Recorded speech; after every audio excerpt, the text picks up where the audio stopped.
Starting the day with Talon, opened 40 minutes late. Seems very disorganized here, but that is a fantastic ride. Like I mentioned, this park was really, I think, suffering from a lack of staff. Everything got opened so late.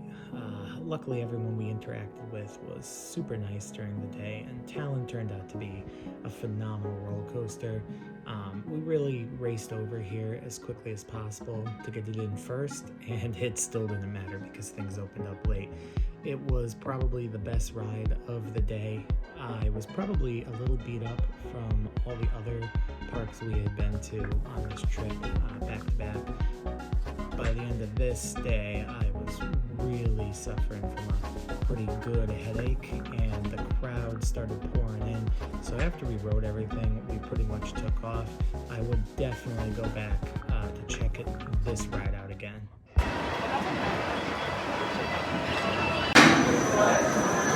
I told you.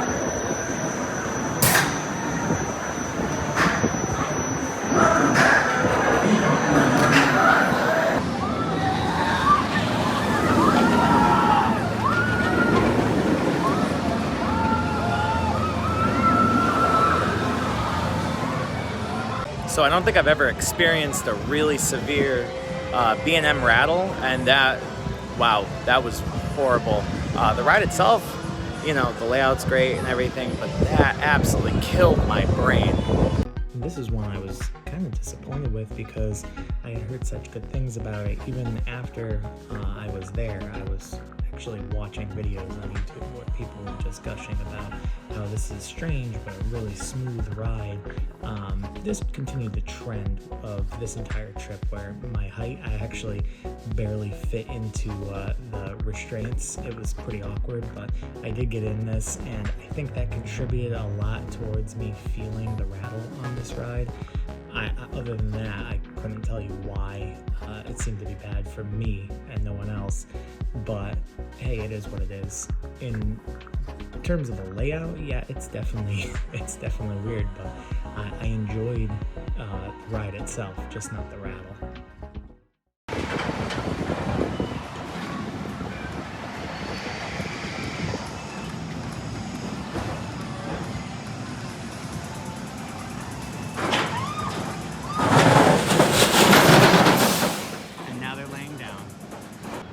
Ow, my brain. I can see why they stopped making those, but hey, it's the last one in North America, so really cool. There's been a whip at every single park in Pennsylvania. Now here's a ride that I had heard bad things about. Basically that it does nothing, and yeah, I mean, it basically does nothing. We took a single ride. I think we were in the middle, so I was expecting pretty much 0 out of this ride, and that's about what I got. There was one section that was a little rough in the middle, but other than that, I mean, when people tell you this does nothing, this does nothing. I know all the people online are calling for this to get RMC'd. Yeah, I would say that would probably be a pretty good investment, especially for this park, given that that would probably end up being one of its premier rides. Probably a really good use of money.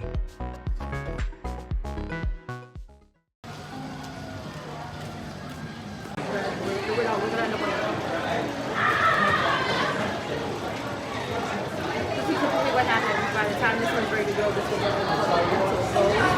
And that's what comes in unload. Now here's something I was really surprised about. This is actually my first Morgan Hyper, and I came in with pretty low expectations, but rode in the 3rd row on the right, and I thought the airtime on the second half of the ride was phenomenal. The first 2 drops didn't do anything, and I'm just not a big fan of these big helixes. They tend to leave me with a bit of a sore head afterwards, especially some of the B&M ones, but this out-punched its level. I thought it was really, really good on the second half, and I know that's the part that most people think they're good at, but I wasn't sure what to expect, and I was pleasantly surprised. There was no crowd while we were there. We were able to get on this more than once, and it was just a walk-on being at the back of the park. and honestly, this was a nice little highlight to end our trip. We had a couple other things to do after this, but this was a surprise.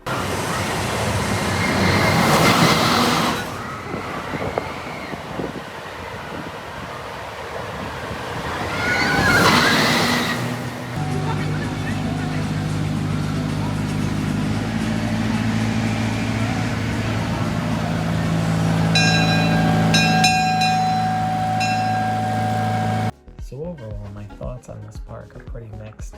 This is my first Cedar Fair park, and I came in with modest expectations, knowing that this was not one of their premier parks. I ended up leaving with a pretty good-sized headache, and that's not entirely the fault of the rides that I was on. Honestly, I did 3 theme parks in a row, back to back to back, and considering it's been over a year since I've been on a roller coaster, I'm sure that played some part in it, but it was definitely not the most pleasant day. Getting opened half an hour late with a clear lack of staff didn't help things, and the fact that we then had to go climb up Mount Tammany, which ended up in the first of our Eastern Pennsylvania videos. The second half of this day meant we were already kind of crunched for time, so we were a little stressed out by that. Now, that's not to let the park completely off the hook, because I definitely got rattled up really good on Demon Drop, on Hydra. There was that one section on Thunderhawk. So definitely the ride's not the most modern and smooth things in the world. And Possessed actually broke down right as we were about to get on it. Or the employees had a lunch. We're not entirely sure, but there was a pretty clear half an hour gap, so we went and rode other things in the meantime. Now, as we were leaving, the crowd was really starting to pour in. We were thinking about getting a lunch at the park, but I'm kind of glad we didn't, because there was a serious line for pretty much everything on the way out, and we gave up and we went and had sushi. So probably a healthier option in the end. The standout was definitely talent. I know it came highly rated, but that was just phenomenal. The best inverted coaster force-wise that I've been on. And then I was surprised by Steel Force. I honestly wasn't expecting much out of that, and it was really nice. Hydra was probably the biggest letdown. I knew Thunderhawk was going to be kind of bad, but I had hoped, based on what I had seen, that Hydra would be pretty nice. And maybe just my height really influenced the vibration in that ride and made it more unpleasant than it really was, but kind of a letdown. Other than that, though, the park was okay. I'm not going to say it was bad or good, it was just okay. This would definitely be the one that I skip if I was in the area and I had limited amount of time, but that's also probably why they don't get big investments. I doubt Cedar Fair wants to pour a ton of money into this park when everybody is just going to go to Hershey Park or Six Flags in Jersey or even to Knoebels. It's just too much competition in the area where they would really have to put in some pretty significant upgrades in here to steal back the audience that those other parks gets. So overall, okay, but honestly a skippable park. So the video's coming out now, should be in upstate New York, and I look forward to sharing that trip with you guys.